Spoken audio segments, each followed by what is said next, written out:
The Hejaz Railway, from pan-Islamism to the corridor wars of a new world order. The Hejaz Railway stands as one of the most consequential infrastructure and political projects of the late Ottoman era. Conceived during the reign of Sultan Abdulhamid II and built amid mounting pressure from British, French, and Russian colonial powers, the railway was far more than an engineering undertaking. It was an act of statecraft, a bid to hold the Muslim world together through steel and stone at a moment when centrifugal forces threatened to pull it apart. In its choice of track gauge, the project spoke the language of engineering. In its ambition to connect the far reaches of the Islamic world to Istanbul, it spoke the language of civilizational unity. Today, as discussions resurface about reviving the line between Turkey, Syria, Jordan, and Saudi Arabia, the Hejaz Railway demands to be read beyond being a historical artifact, but as an early model of what we might now call logistical geopolitics, and as a question mark hanging over the future of the region. Historical context. Construction began in 1900 and the main line reached Medina by 1908. The railway's stated purpose was to ease the Hajj pilgrimage, shortening a journey that had long been plagued by disease, banditry, and the unforgiving conditions of the desert. But the project's deeper logic was strategic. It aimed to bind the Arab provinces to the Ottoman center and to establish an unbroken transport corridor between the Hejaz, Damascus, and Anatolia. The railway was not a project imposed by Istanbul alone. Arab and Islamic elites were active participants. Governors in Damascus and the Hejaz, tribal leaders, religious scholars, and local notables all played roles, protecting the line, facilitating construction, collecting donations, and shaping public opinion in its favor. The project was also deliberately framed in religious terms. It was presented to Muslim communities as a service to the two holy mosques and a symbol of the caliphate's commitment to its people. Donations poured in from across the Muslim world. One figure deserves particular attention here: Ahmed Izzet Pasha al-Abid, known in some accounts as Arab Izzet Pasha. One of the Arab statesmen in Abdulhamid II's inner circle, his memoirs, sometimes referred to as Abdulhamid's Black Box, offer a rare window into the Hamidian court and the role that Arab and Muslim officials played within it. The collapse and its meaning. The First World War brought railway operations to a halt. The collapse was not incidental. It coincided with British-backed separatist movements that deliberately targeted the line, most famously through the operations led by T.E. Lawrence against Ottoman rail infrastructure. The suspension of the Hejaz Railway was, in this sense, the physical expression of a larger rupture.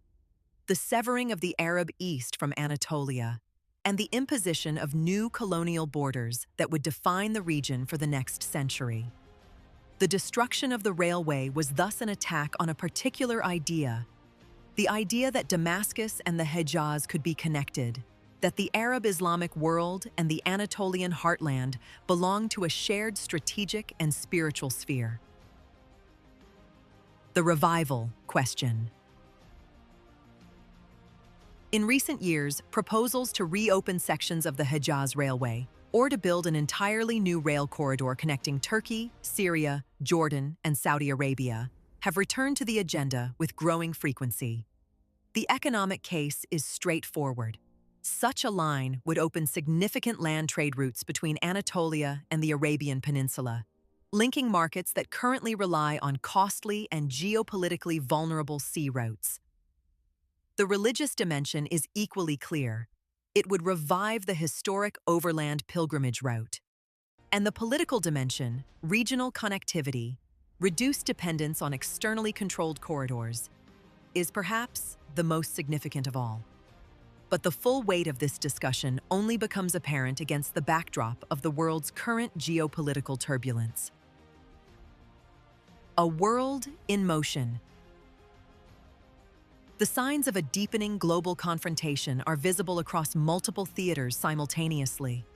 The war in Ukraine, the Iran-United States standoff, the India-Pakistan axis in South Asia, the Taiwan crisis.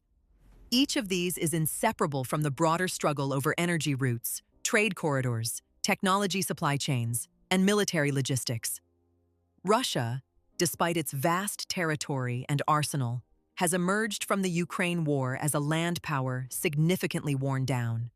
China, meanwhile, has been watching these conflicts as an open laboratory, assessing the performance of Western weapons systems, testing its own military technological capabilities indirectly, and drawing lessons ahead of any future confrontation over Taiwan.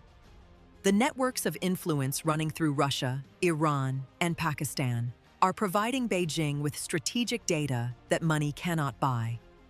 In this context, a railway line connecting Turkey, Syria, Jordan, and Saudi Arabia is not a romantic gesture toward Ottoman memory.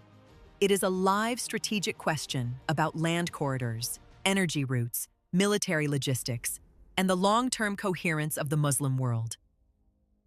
Israel's nightmare. Israel's unease about a revived Hejaz corridor is not sentimental. A major overland route between Anatolia and the Arabian Peninsula would bypass the occupied territories entirely, and in doing so, it would challenge Israel's ambition to position itself as the indispensable land bridge between the Mediterranean and the Gulf. This ambition is not hypothetical. Israel has previously advanced a railway project known as Tracks for Regional Peace, designed to connect Haifa port to Jordan, Saudi Arabia, and the Gulf states. The explicit goal was to make Israel a strategic transit hub. Saudi Arabia's reported interest in a railway link extending through Jordan and Syria to Turkey represents a direct counterproposition, a Gulf to Anatolia corridor that avoids the occupied territory. From Washington's perspective, the calculus is complex. Israel remains one of America's key military and strategic anchors in the region. But as great power rivalry with China and Russia intensifies, and as broader strategic fronts are being evaluated, the Sunni geographic arc stretching from Turkey through the Levant to the Hejaz offers a different kind of strategic asset, one measured in manpower, logistical depth, and territorial reach that Israel alone cannot provide. The revival of the Hejaz Railway is therefore not a side note to the new Middle East's geopolitical contest over ports, straits, energy routes, and supply chains. It is one of its central chapters. An analytical reading. Sultan Abdulhamid II understood something that his successors and his adversaries also understood. A state whose periphery is not connected to its center is a state already in the process of dissolution. The Hejaz Railway was his answer to that vulnerability. The separation of the Hejaz from Damascus and Anatolia would, he knew, render it open to outside interference. The railway thus embodied the collision between two opposing projects: the project of Islamic unity, the effort to hold Arabs, Turks, and other Muslims together, and the colonial project of fragmentation, which sought to detach the Arab provinces from the Ottoman core and eventually to isolate them from one another. That collision has never been fully resolved. The question today is whether the revival of the Hejaz Railway can represent a serious attempt to shift the balance, to move the region away from a landscape of fragmented markets, foreign-controlled corridors, and externally drawn borders, and toward a reconnected strategic sphere of its own. Conclusion. Today, the prospect of reviving the line carries a weight far beyond nostalgia. In an era defined by great power rivalry, contested energy corridors, the Sino-American competition, and the unresolved future of the Middle East, it has become a live strategic question. A line once built to ease the pilgrimage and bind the Muslim world together may yet prove to be the blueprint for reclaiming that world's strategic coherence and its freedom of movement.